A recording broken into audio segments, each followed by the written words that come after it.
ये कहानी है सरकटे भूत की। राहुल एक मल्टीनेशनल कंपनी में मैनेजर का जॉब करता था। एक दिन राहुल को ऑफिस से घर जाने के लिए लेट हो गया था। सर्दी का मौसम होने के कारण रात भी जल्दी हो गई थी। ठंड भी बहुत शुरू हो चुकी थी। रास्ते में चलते चलते राहुल को अचानक एक आवाज़ सुनाई दी, रुक जाओ।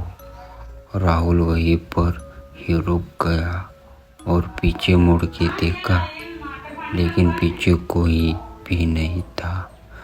फिर से वही आवाज़ सुनाई दी, सामने देखो।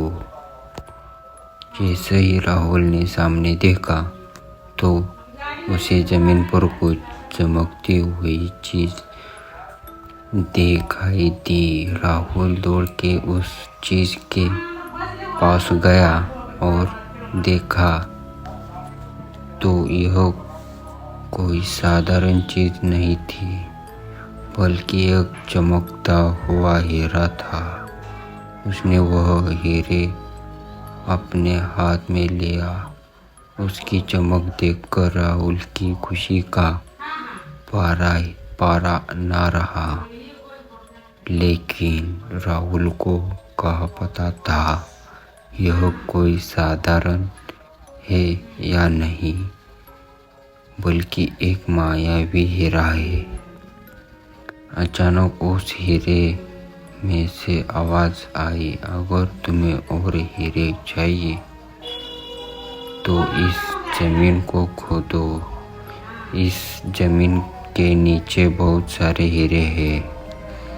राहुल खुश हो गया। उसने उस हीरे को अपनी जेब में डाला और जमीन खोदना शुरू किया।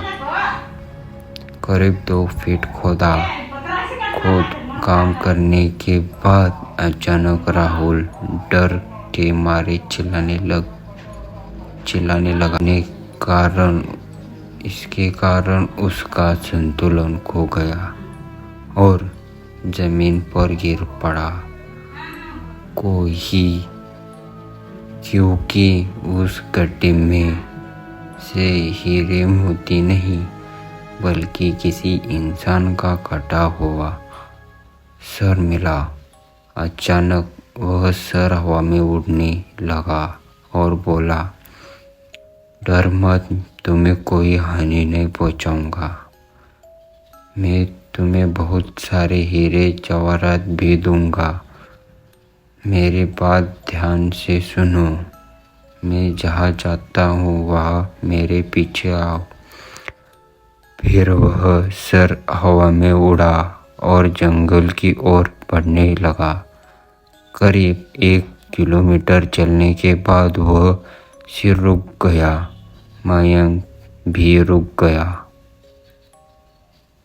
फिर उस सिर ने राहुल से कहा, इस जमीन को भीतर बहुत सारे हीरे मोती जवाहरात छुपे हुए हैं।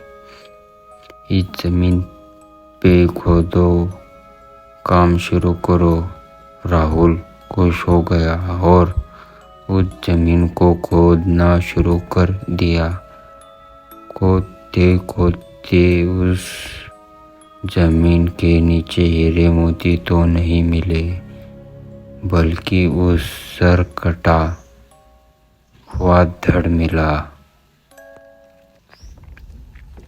उस सिर ने कहा, अब तुम्हें एक आखिरी काम करना है, उसके बाद मैं तुम्हें मालामाल कर दूंगा। तुम्हें कोई से भी 1 लोटा खून लाना होगा। राहुल ने बोला, 1 लोटा खून? पर मैं 1 लोटा खून कहाँ से लाऊं? उस सर ने कहा, चल मेरे साथ। वो डरावना चेहरा राहुल के साथ लेकर थोड़ी दूर पे गया। वहाँ उसे एक इंसान को जाते हुए देखा। वो शेर बोला, उस इंसान को मार कर उसका खून ले आओ।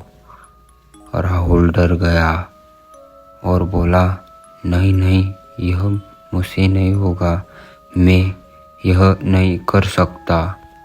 अगर तुमने यह काम नहीं किया तो मैं तुम्हें बहुत बड़ी मुसीबत में डाल दूंगा, फिर तुम्हारी पूरी जिंदगी नर्क बन जाएगी। राहुल ने हाथ जोड़कर उसे कहा, मुझे माफ़ कर दो। अगर मैंने उसे मारा तो मुझे पुलिस गिरफ्तार कर देगी और मुझे जेल जाना पड़ेगा।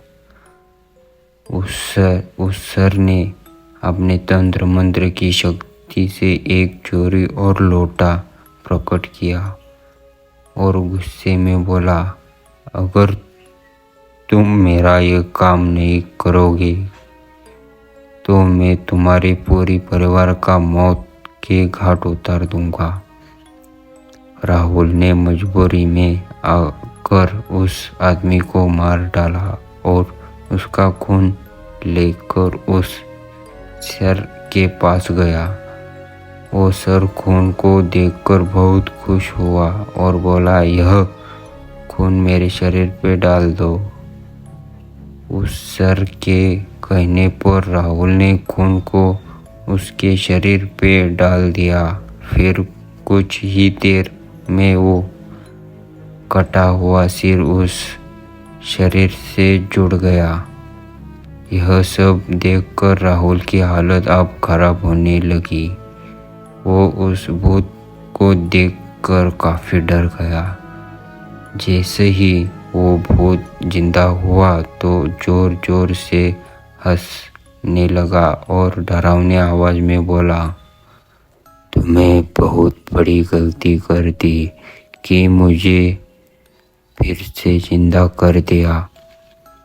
अब मैं सिर्फ तुम्हें ही नहीं बल्कि इस पूरे शहर का मौत के घाट उतार दूंगा। डर के मारे राहुल के मुंह से आवाज भी नहीं निकल रही थी। वो अपनी जान बचाने के लिए वहां से दौड़ा, लेकिन उस भूत ने छलना लगाकर राहुल के जमीन पे गिरा दिया और बोला, मुझे बहुत भूख लगी है, अब मैं तुम्हारा मांस खाऊंगा। जैसे ही उस भूत ने मांस खाने के लिए आगे बढ़ा कि तुरंत ही उसका सर धड़ से अलग हो गया। राहुल समझ नहीं पाया कि आखिर यह चमत्कार हुआ कैसे। जब राहुल ने पीछे मुड़कर देखा तो एक अघोरी बाबा खड़े हुए थे। उस अघोरी बाबा ने कहा, जब तुम उस आदमी को मारकर उसका खून ले जा रहे थे तभी मैंने देख लिया था और समझ गया कि कुछ तो बुरा होने वाला है। उसी लिए मैं तुम्हारे पीछे पीछे यहाँ तक चला आया और मैंने अपने मंत्र की शक्ति से उस भूत को फिर से मार दिया। अब तुम्हें निश्चिंत होकर अपने घर जाओ। अब तुम पर कोई खतरा नहीं है। आज भी राहुल उस बात को याद करता है तो उसकी रूह तक कांप लगती है। दोस्तों, आपको यह कहानी कैसी लगी प्लीज़ हमें कमेंट करके ज़रूर बताएं और चैनल को सब्सक्राइब कर लीजिए ऐसी कहानी सुनने के लिए।